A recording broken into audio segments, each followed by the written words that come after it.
할렐루야. 네, 오늘은 제목을 소중히 감사함으로 여기는 성도 제목으로 말씀을 전하겠습니다. 오늘 함께 읽은 창세기 25장에는 이삭의 쌍둥이 아들들이 등장합니다. 이삭의 아내가 임신을 하지 못할 때 기도했더니 하나님께서 기도를 들어주셔서 리브가가 임신합니다. 그런데 그가 쌍둥이를 임신하게 됩니다. 그리고 오늘 성경에 기록해 보면 이 쌍둥이가 태중에서부터 서로 싸웁니다. 이를 어찌할지 몰라 하나님께 여쭈어 보니 하나님 어떻게 해야 되겠습니까? 이들이 계속 싸우는데요. 그때 하나님께서 주신 말씀이 정말 중요한 말씀입니다. 창세기 오늘 읽은 25장 23절 말씀을 같이 한번 보시죠. 이거는 우리 성도에게 주시는, 우리 모든 현재 성도에게도 주시는 매우 귀한 말씀. 이 말씀으로 복음이 전해지고 이 말씀으로 우리가 믿음 위에, 신앙 위에 서 있는 거예요. 이 말씀이 신앙의 기본이 됩니다. 이 귀한 말씀을 같이 한번 읽어보겠습니다. 25장 23절이에요. 같이 한번 읽어봅시다. 시작. 여호와께서 그에게 이르시되 두 국민이 내 태중에 있구나. 두 민족이 내 목중에서부터 나누이리라. 이 민족이 저 족속보다 강하겠고 큰 자가 어린 자를 섬기리라 하셨더라. 아멘. 이 말씀이 로마서와 여러 곳에서 계속 인용됩니다. 이 말씀이 무슨 말씀인지 인용이 됩니다. 그래서 오늘은 이 말씀의 뜻, 하나님께서 이 말씀을 왜 이 야곱 가정에 주셨는지, 그리고 이 말씀이 우리에게 어떻게 적용이 되는지까지 같이 말씀을 오늘 나누도록 하겠습니다. 리브가의 태중에 두 민족이 있다 하고 하나님께서 말씀해 주시죠. 두 민족이 있다. 민족이 있다 이렇게 말씀해 주시는 것은 하나님께서 약속해 주신 이 약속이 이루어지는 거예요. 너로 큰 민족을 이루게 하겠다 하시는 창세기 12장 2절에 하나님의 약속이 아브라함에게 주셨던 그 약속이 이삭에게 그리고 계속 이 가정에 이루어지는 거예요. 그런데 이 축복이 어떻게 됩니까? 이 족속이 저 족속보다 강할 거예요. 두 민족, 태중에 아들 둘이 있는데 이 두 아들이 각자 민족을 이룰 것인데 이 두 민족이, 이 두 아들이 각각 어떻게 될 것이냐? 이 족속이 저 족속보다 강해집니다. 그러니까 어떻습니까? 두 민족이 서로 대등하지 않고 한 민족이 더 강하겠다. 그렇다면 상식적으로 여러분 생각할 때 누가 더 강하겠습니까? 큰 자가 강하겠죠. 큰 자가 강하겠죠. 그런데 그 다음 말씀이 더 중요합니다. 그런데 그 다음 말씀이 매우 의미심장한 말씀을 하나님이 주십니다. 큰 자가 어린 자를 섬긴다. 먼저 된 자가 나중 된다. 나중 된 자가 먼저 된다. 당연한 세상의 이치는 큰 자가 작은 자를 다스리는 게 맞죠. 작은 자가 연약한 사람이 큰 사람을 섬기는 게 맞죠. 그러나 복음은 그렇지 않다. 하나님의 세계는, 하나님의 나라는 그렇지 않다. 하나님께서는 반대로 말씀하셨습니다. 당연히 큰 자가 어린 자에게 섬김을 받아야 하는데 큰 자가 어린 자를 섬긴다 하고 말씀하셨습니다. 그리고 이어지는 말씀, 팥죽 이야기가 나옵니다. 팥죽 이야기를 보면 그동안 야곱과 에서 이 쌍둥이 형제에게 무슨 일이 일어났는지 그 이야기가 나옵니다. 쌍둥이 두 아들 야곱과 에서입니다. 보십시오. 우리가 부를 때에도 야곱과 에서라고 부르지 에서와 야곱이라고 부르지 않아요. 동생 야곱의 이름을 지금 먼저 부릅니다. 야곱과 에서, 야곱을 먼저 부릅니다. 왜 그렇습니까? 동생이 이 야곱이 팥죽 한 그릇에 장자권을 형에게 팔았기 때문에 형은 팥죽 한 그릇에 이 장자권을 팔고 야곱은 샀어요. 이 장자권을 산 거예요. 그래서 장자가 바뀌게 되는 누구 앞에? 하나님 앞에. 성경은 이 모든 이야기의 핵심이 형 에서가 장자의 명분을 가볍게 여겼다 하고 기록하고 있어요. 오늘 창세기만 보면 그래요. 창세기의 오늘 34절 말씀 한번 보시죠. 34절 마지막 절인데 같이 한번 보세요.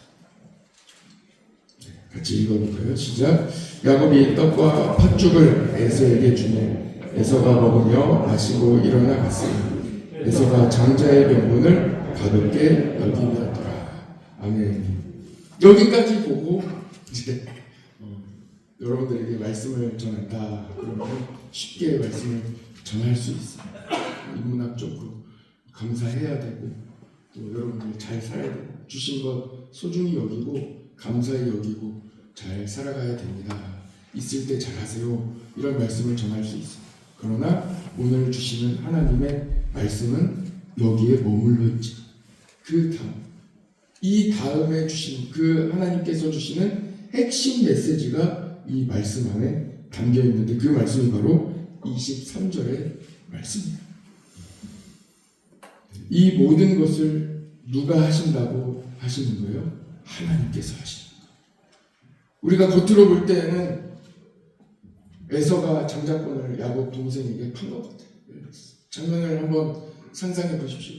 이 에서는 와일드한 사람, 가서 사냥해오고 털이 많고 이 남자다 이런 사람이에요. 그래서 기본 이 베이스 음정이 어떻게 했어요? 으아 이랬죠. 배고프니까 어떻게 했어요? 짜증이 나겠죠. 아우 배고파 하면서 막 주변에 막 짜증을 내면서 벌써 요란하게 들어오는 거예요.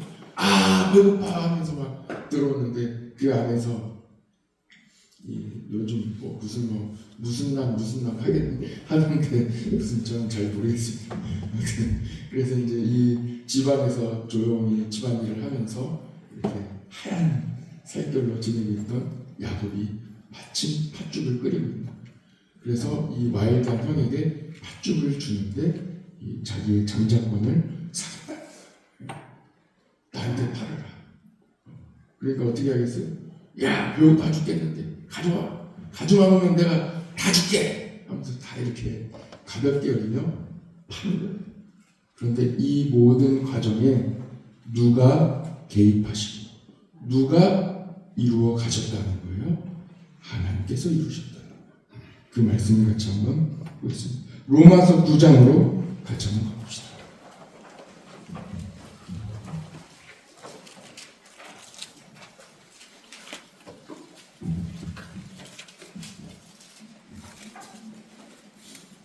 로마서 9장.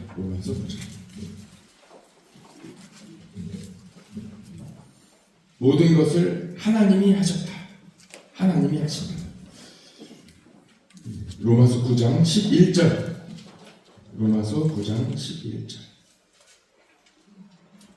다 찾으셨죠? 같이 한번 읽어볼까요? 시작.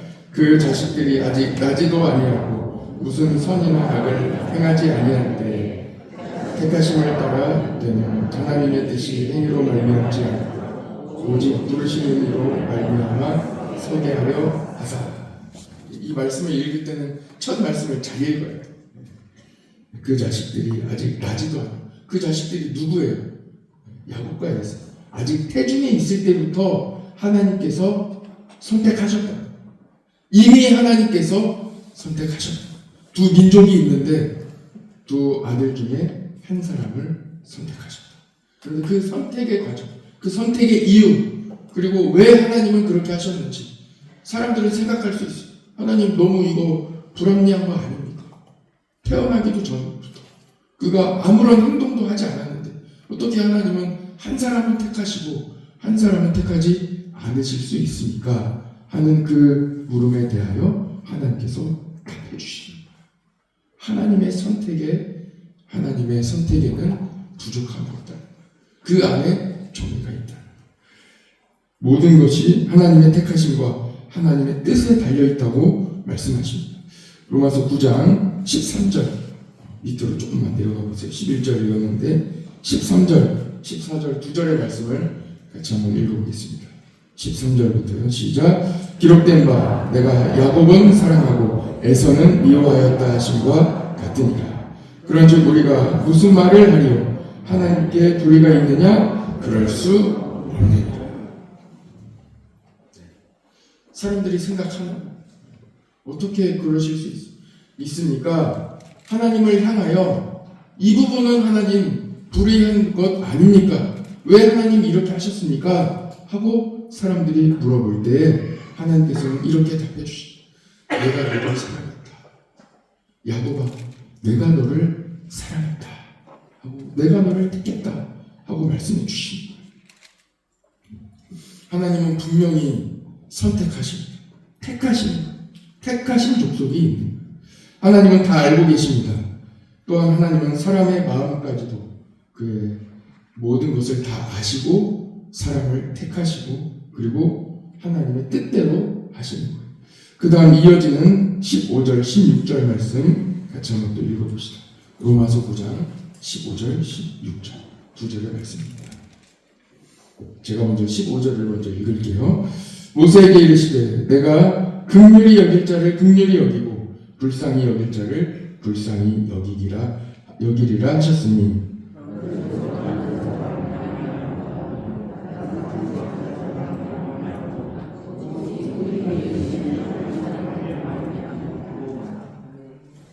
할렐루야. 네, 이 말씀 지금 로마서 9장 11절부터 16절까지 읽었는데 이 말씀을 한마디로 말씀드리면 이 세상의 주권은 하나님께 있습니다. 하나님께서 다스리십니다. 하나님은 선하십니다. 하나님께서 정의를 이루십니다. 하나님께서 하시는 일에는 부족함이 없습니다. 하나님을 의지하고 그러므로 하나님의 선하심을 믿으시기를 바랍니다.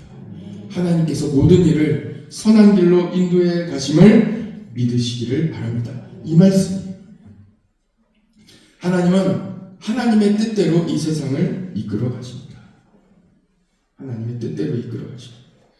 그래서 우리에게 어려운 일이 있을지라도 우리의 눈에는 불합리하게 보일지라도 하나님의 선하심을 의지해야 돼요.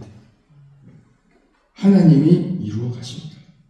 사람의 마음까지도 하나님의 뜻대로 하십니다. 오늘 팥죽이 오가는 이 과정, 장자권이 오가는 이 과정, 그 가운데 하나님이 하셨다. 하나님이 이미 선택하셨다. 그런데 여기서 중요한 것은 하나님의 택하심에 정의가 함께하고 있다. 하나님 자체가 정의이십니다. 도대체 어디서 정의를 찾을 수 있겠습니까? 옳고 그름이 어디로부터 나옵니까? 옳고 그름을 누가 정하십니까? 하나님이 정하십니다. 여기서 우리가 벗어나면 안 됩니다. 내 뜻과 내 판단, 내가 옳은 것 같지만 내가 옳지 않다. 하나님께서 옳으시다는 거예요. 하나님의 선택이 받고 그 안에 정의가 있다는 것입니다. God is good. 하나님은 선하십니다. 모든 주권은 하나님께 있습니다. 내가 이 자리에 선 것도 다 하나님의 은혜입니다. 이것을 깨달은 사람들이 이렇게 고백할 수 있는 것. 내가 여기까지 온 것도, 내가 하나님의 자녀로 살아가고 있는 것도 모든 것이 다 하나님의 은혜입니다. 다 하나님이 하셨다. 그렇습니다. 모든 주권이 하나님께 있음을 깨달은 사람은 모든 것을 다 하나님의 은혜로 알고 감사하는 삶을 살아가게 됩니다. 이것이 바로 말라기의 주제예요. 말라기. 구약성경 맨 마지막에는 말라기의 주제를 한마디로 말씀드리면 이 주제입니다. 이스라엘 백성들이 말라기에 보면 이스라엘 백성들이 하나님께 따지듯이 묻고 있어요. 완전 그 사춘기 아이같이 학생같이 하나님께 이렇게 이야기하는 엄마가 나 언제 사랑했어? 여러분 다 한 번씩은 하셨죠. 엄마가 나 언제 사랑했어? 아빠가 나 언제 사랑했어? 나 사랑한 적이나 있어? 하고 완전 시험 들어가지고 사춘기에 그 엄마 아빠한테 이렇게 이야기하는. 어떻습니까? 엄마가 자기 똥기저귀 다 갈아주고 다 희생해서 자기 키운 거 밤잠 못 자고 젖 먹이고 다 키워준 거 모르고 자기 조금 컸다고 이제 그렇게 자기 할 말 있다고 그렇게 얘기해버리는. 이스라엘 백성들이 하나님께 이렇게 말씀드립니다. 하나님께서 언제 나를 사랑하셨습니까? 하나님 저를 사랑하시기는 합니까? 아니 어떻게 나를 사랑하셨길래요? 나 지금 어려운데, 나 힘든데 하나님 나 언제 사랑하셨습니까? 이렇게 물어보는 거예요. 그때 하나님께서 이렇게 대답해 주시는 거예요. 그때 나오는 말라기 1장 2절 3절의 말씀이 이 말씀. 한번 찾아보실까요? 말라기 1장을 봅시다. 어제 수요기도 때도 말라기를 나눴는데 말라기는 구약성경의 맨 마지막에 있어요.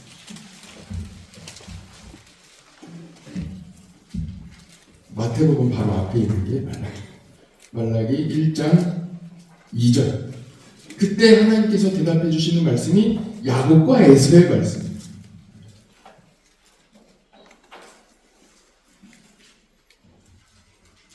찾으셨습니까? 네, 다들 모범생들이셔. 잘 찾습니다.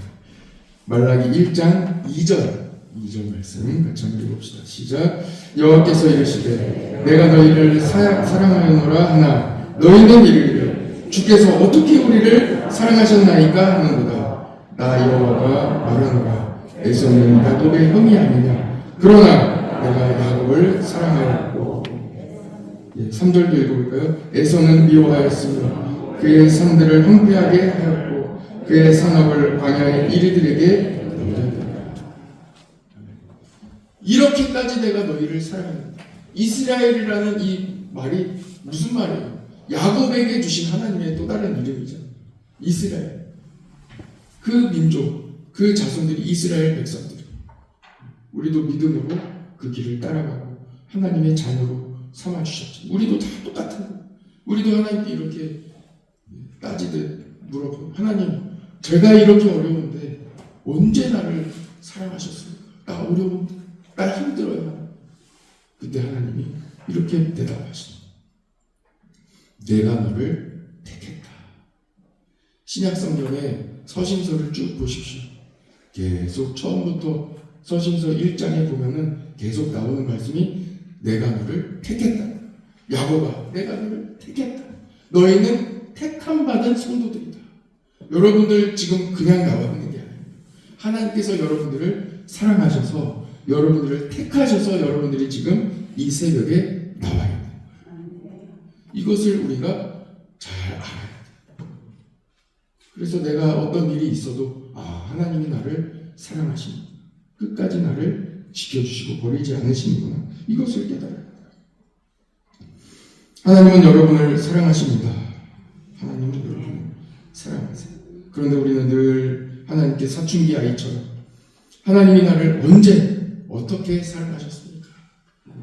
이렇게 물어볼 때가 있죠. 그리고 방문을 쾅 닫고 입을 잘 다물죠. 언제 나를 사랑했어? 언제 이렇게 방문을 쾅 닫고 이제 들어가게 되는 거죠. 하나님께서 얼마나 여러분을 사랑하셨는지 성경에 써 있어요. 성경 전체가 다 하나님께서 여러분들을 사랑하신다는 말씀입니다. 찬송가에 있죠. 날 사랑하신, 날 사랑하신, 날 사랑하신. 어디에 써 있어요? 성경에 써 있네. 성경에 써 있어요. 오늘 창세기 25장의 말씀을 통해 하나님께서 아브라함을 부르시고 축복해 주십니다. 그리고 그 축복이 이삭에게 이어지고 하나님은 이스마엘이 아니라 이삭을 택하셨어요. 또한 이삭의 쌍둥이 두 아들 중에 야곱을 택하신다. 이 모든 택하시면은 사람이 이 야곱이 잘했어요. 야곱이 장자권을 소중하게 여겨서 그렇게 되는 거예요. 모든 의로움, 모든 공의는 모든 것은 하나님께 있다. 누구도 자기가 잘했다고 한마디도 덧붙일 수 없는. 그래서 어떻게 이야기합니까? 모든 것이 다 하나님의 은혜예요. 내가 이 자리에 선 것도, 내가 지금 예배드리는 것도, 내가 지금 살아 숨을 쉬는 것도 하나님의 은혜라. 이것이 오늘 주시는 말씀입니다. 출애굽기 2장 24절 25절에 보면 하나님께서 이스라엘 백성들을 다시 기억하시고 그들의 부르짖음에 응답하셔서 그들을 지켜주시고 출애굽시키기로 계획하신 하나님의 이 말씀을 들을 수 있거든요. 근데 거기에 이렇게 기록되어 있는 거예요. 출애굽기 2장 24절 25절을 보면 하나님이 그들의 고통 소리를 들으시고 하나님이 아브라함과 이삭과 야곱에게 세우신 그의 언약을 기억하셨다. 하나님이 이스라엘 자손을 돌보셨고 하나님 그들을 기억하셨더라. 영원토록 한 번 언약하신 그 약속을 영원토록 지켜주신다. 너를 지켜주신다. 떠나지 않는다. 그래서 그 자손들을 돌봐주신다. 하나님은 아브라함과 맺은 언약, 이삭, 야곱과 맺은 언약을 영원토록 이어가십니다. 여기서 중요한 것은 우리가 바로 아브라함과 이삭과 야곱에게 주신 그 언약의 그 가운데 우리가 같이 서 있다는 거예요. 우리도 그 언약과 함께 있다. 그 언약 아래에 있다는 것입니다. 그러므로 하나님은 여러분을 돌보시고 하나님은 여러분을 기억하십니다. 우리를 돌보시고 기억해 주시는 하나님을 사랑하며 오늘도 주님 안에 거하시기를 바랍니다. 이것 한 가지, 나를 택해 주시고 나를 영원토록 사랑해 주시는 하나님, 이 한 가지만 깨닫게 되면 여러분들의 삶에 수많은 적용할 일들이 있습니다. 오늘 한번 적용해 보세요. 하나님 나를 부르셨다. 하나님 나 언제 사랑하시나? 어떻게 사랑하셨나? 하나님은 오늘도 여러분을 끝까지 지켜주시고 사랑하신다는 사실을 반드시 마음판에 새기시고 흔들리지 마시기를 축복합니다. 기도하겠습니다.